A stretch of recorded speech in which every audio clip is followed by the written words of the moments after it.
നമസ്കാരം. Nilambur MLA. PV. Anwar ഒരു ബോംബിട്ടതോടെ ഹേമ കമ്മിറ്റിയും നടന്മാർക്കെതിരെ ഉയർന്നു വന്നിട്ടുള്ള പീഡന ആരോപണങ്ങളും വയനാടും അങ്ങനെ എല്ലാം അങ്ങ് ഒലിച്ചുപോയി എന്ന് പറഞ്ഞാൽ മതി. ഇപ്പോൾ ആഭ്യന്തര വകുപ്പിലെ പല കളികളാണ് ചൂടേറിയിട്ടുള്ള ചർച്ചാ വിഷയമായിട്ടുള്ളത്. കുടുങ്ങിയതാണെങ്കിൽ മുഖ്യമന്ത്രി പിണറായി വിജയൻ തന്നെയുമാണ്. തള്ളാനും വയ്യ കൊള്ളാനും വയ്യ എന്ന അവസ്ഥയിലേക്ക് തന്നെ കാര്യങ്ങൾ എത്തി നിൽക്കുന്നു. ഇനി ഇത് കേന്ദ്രത്തിന്റെ ചെവിയിലെത്തിയാൽ എന്താകും ഉണ്ടാകാൻ പോകുന്നത് എന്നുള്ളതാണ് മുഖ്യമന്ത്രിയുടെ ഉറക്കം നഷ്ടപ്പെടുത്തുന്നത്. പക്ഷേ എന്താണ് സംഭവിക്കുന്നതെന്ന് വെച്ചാൽ അറിഞ്ഞത് ഇനി എത്താനൊന്നുമില്ല, എത്തിക്കഴിഞ്ഞിരിക്കുന്നു എന്നത് തന്നെയാണ്.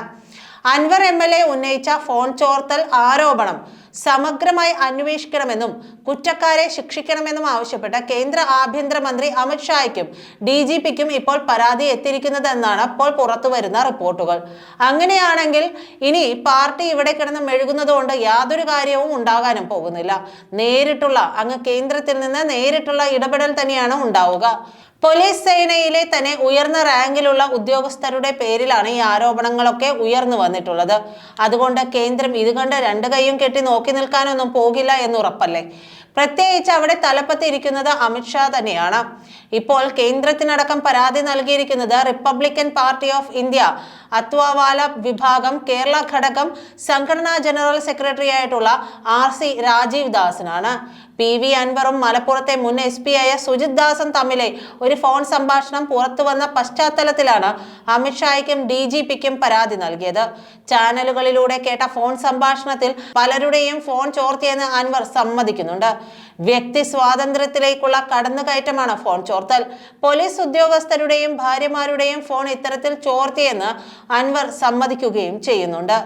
മലപ്പുറം കേന്ദ്രീകരിച്ച് തീവ്രവാദ പ്രവർത്തനങ്ങൾക്ക് ഉപയോഗിക്കുന്ന തരത്തിൽ അടക്കം വ്യാജ ടെലിഫോൺ എക്സ്ചേഞ്ചുകളും മറ്റും ഉണ്ടെന്ന വസ്തുത കേരള പോലീസ് തന്നെ അന്വേഷണത്തിൽ കണ്ടെത്തിയിരുന്നതാണ്. ഈ സാഹചര്യത്തിലാണ് അൻവറിന്റെ ആരോപണം ഗുരുതരമാണെന്ന് പരാതിയിൽ എടുത്തു പറയുന്നതും. പോലീസ് ഉദ്യോഗസ്ഥരുടെ അടക്കം ഫോൺ ചോർത്തിയെന്ന സമ്മതം സത്യസന്ധരായ പോലീസ് സേനയിലെ ഉദ്യോഗസ്ഥരെ പോലും സമ്മർദ്ദത്തിലാക്കുന്നതും പോലീസ് സേനയ്ക്ക് കളങ്കമേൽപ്പിക്കുകയും ചെയ്യുന്നത് കൂടിയാണ്. ഇക്കാര്യത്തിൽ സമഗ്രമായ അന്വേഷണം നടത്തി കുറ്റക്കാർക്കെതിരെ കടുത്ത ശിക്ഷ ലഭിക്കാൻ വേണ്ട നടപടി സ്വീകരിക്കണമെന്നാണ് RC രാജീവ് ദാസ് അമിത്ഷായ്ക്കും DGPക്കും നൽകിയ പരാതിയിൽ ആവശ്യപ്പെട്ടിരിക്കുന്നത്.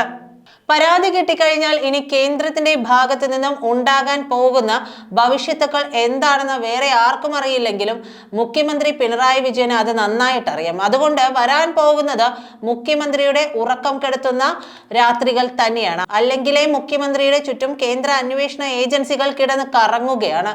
അതുകൊണ്ട് ഇനിയും ഒരു അവസരം വീണു കിട്ടിയാൽ അവർ ഉറപ്പായും തന്നെ പൊതിയുമെന്ന് മുഖ്യമന്ത്രിക്ക് നന്നായിട്ട് അറിയാം. മാത്രമല്ല പുറത്തു വന്നിരിക്കുന്ന ആരോപണങ്ങളുടെ വ്യാപ്തി എത്രത്തോളം വലുതാണെന്നും അറിയാം.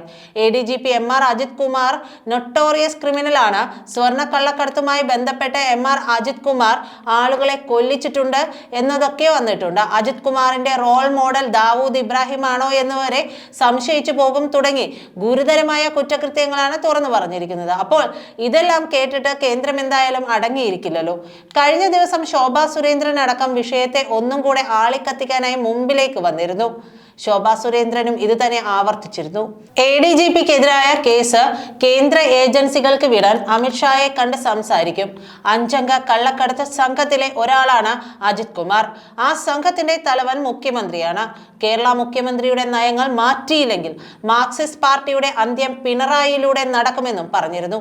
കേസ് അന്വേഷണം CBIക്ക് വിടാൻ തയ്യാറല്ലെങ്കിൽ ഭരണം ആരുടെ കയ്യിലാണെന്ന് കേരള മുഖ്യമന്ത്രി ജനങ്ങളോട് പറയണമെന്നും പറഞ്ഞിരുന്നു. നന്ദി.